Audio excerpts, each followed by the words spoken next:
2 o'clock. You can probably tell even on the movie that the wind is probably 30-40 knots and it's hot. It is just unbelievable. It must be into the creek junction. Quite a bit of smoke there.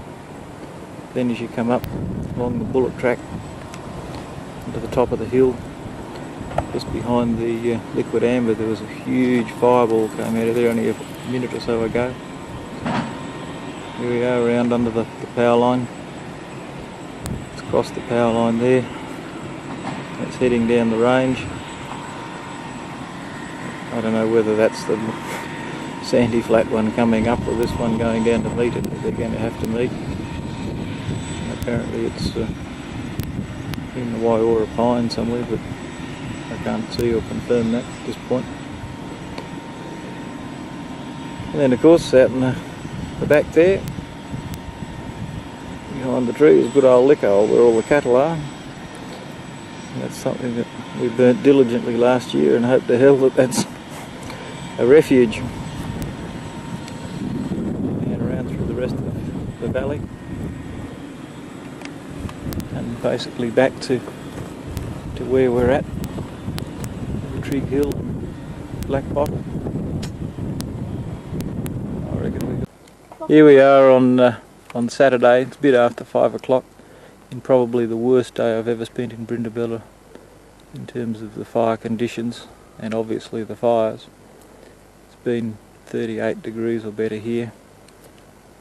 Norwesterly winds at gusting to probably 40-50 knots, I'd suggest.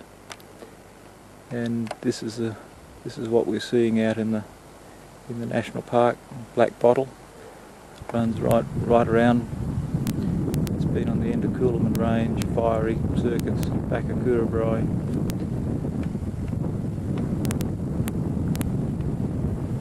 And I think it's just interesting. I'll go and show you a couple of things that have been going on here in the last week. One is the bare dirt superhighway that they wanted to bring down through the paddock that I refused.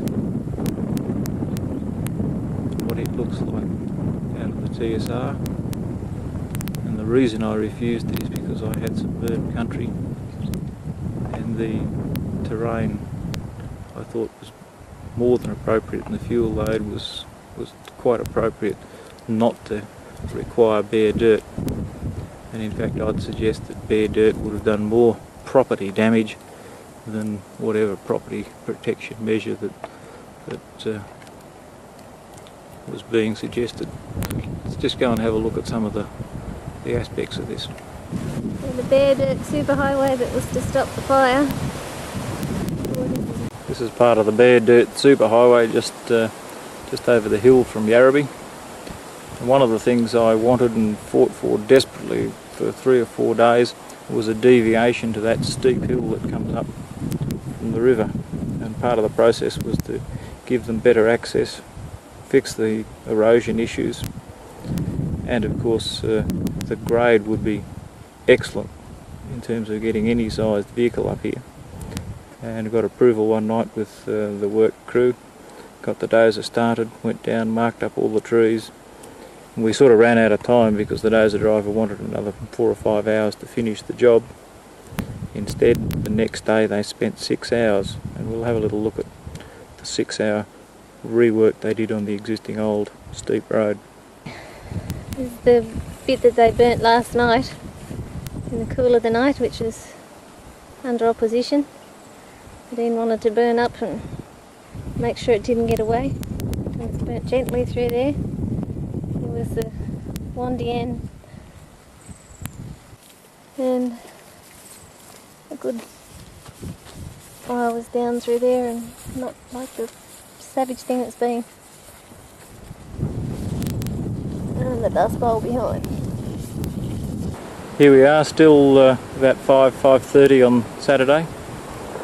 One of the things that I refused was this bare dirt highway down our hill here.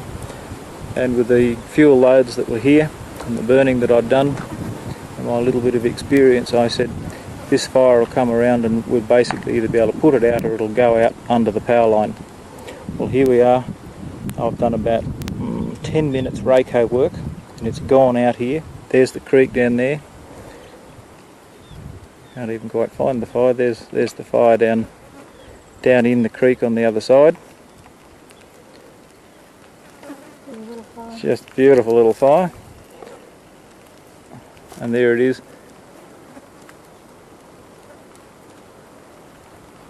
There it is going up the other side. And my prediction was, and we'll probably see what that's like tomorrow, that it'll come around here into this rock cliff, go up into the power line, and we've got to put that out with absolute minimum fuss.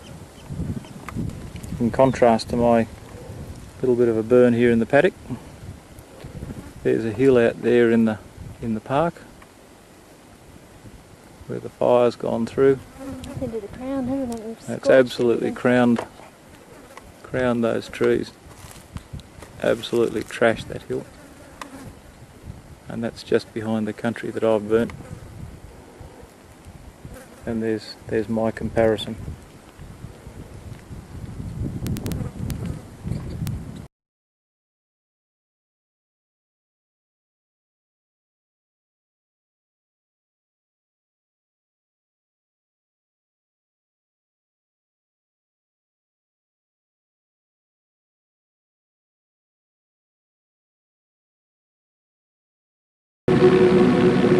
A ring of fire surrounding Sydney in New South Wales that will be the enduring image of the 2001 Christmas season.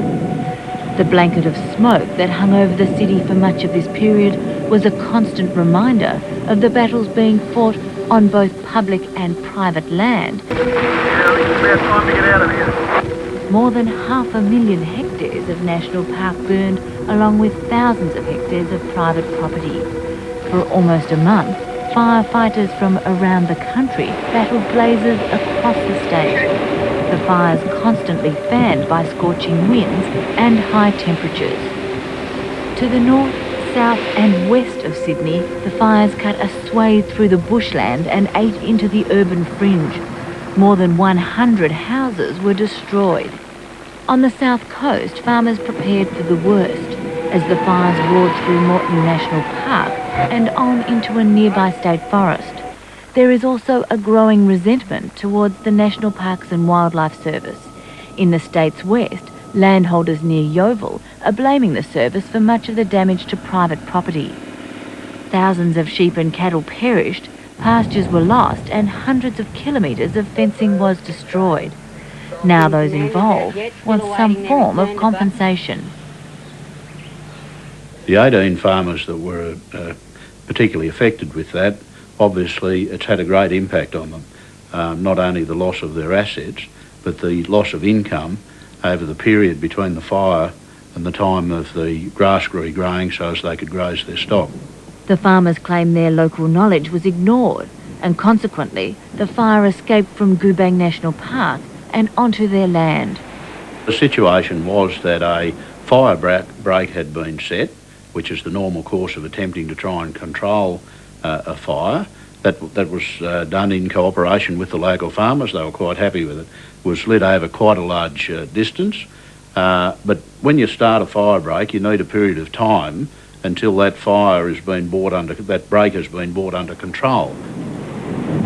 Now that hadn't occurred, and then the incident controller wanted to start a second fire. Now that was where the local people became very concerned that until that first break had been brought under control, they didn't want a second one lit. Sometime during the day. With the help of the New South Wales Farmers Association, they are seeking answers and assistance. I mean, the concern is that if local knowledge is ignored, that governments or somebody has to be held accountable for that process. I mean, we're talking about a substantial loss of asset and income from farmers. So National Parks Director General Brian Gilligan is standing firm by his conviction that the service acted appropriately and that every opportunity was given to local landholders to be involved in planning for such a fire.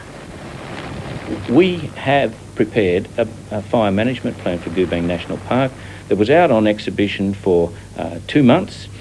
I know every neighbour was advised of that exhibition period. I know that copies of the draft plan were sent around to most of the key people involved, and I know that at the end of that 2 months we had one submission from that exhibition process.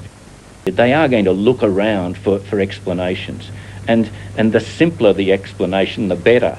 However, we've worked out that there aren't any simple solutions, and the relatively complex solutions that are available are only going to work if everyone pulls together in a coordinated way, and that's what we're committed to doing.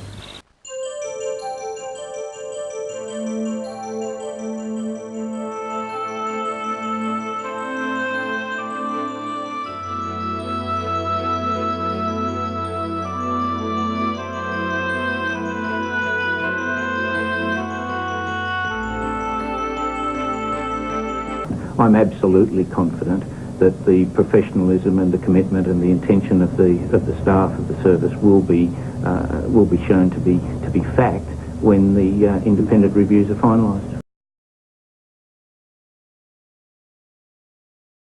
What we're acknowledging is that aerial culling of horses is unacceptable to a significant portion of the community, and we respect that, and therefore it won't be used. We've learned a lot from this exercise. We now do things differently.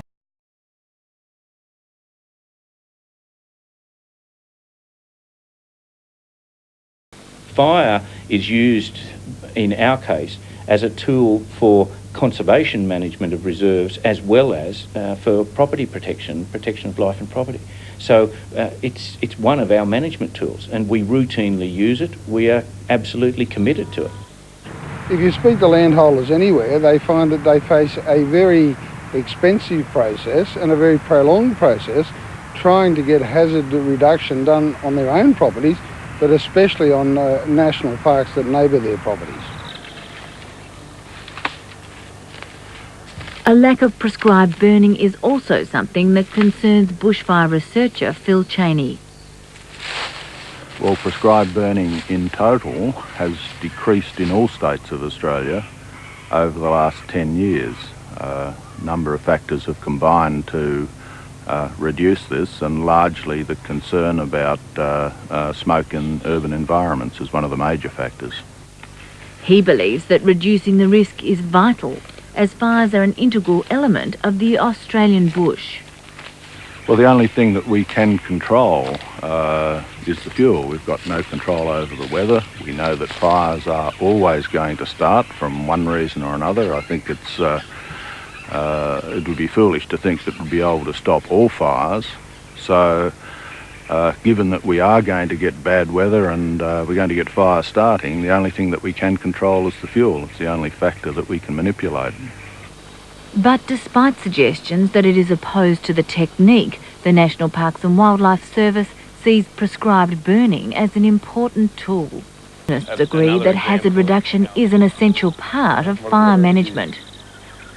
Hazard reduction burns to protect assets are very important, and the Green Movement is very supportive of those because that then allows national parks and other authorities to burn the rest of the bush for its ecological values. So as long as we have those hazard reductions in place, which are going to protect assets, then the Green Movement is extremely happy. Still tend to talk about fire as something, it certainly is an enemy, and its consequences are a disaster and it's a crisis and so on, which is necessary language for coping with something so dramatic. But I'd like to see us moving more towards accepting fire as a natural part of Australian life, planning for it, expecting it, and seeing its positive outcomes as well. It's an education thing. Most people aren't aware of the fact that fire is one of the major tools that shape this continent, and it is still shaping.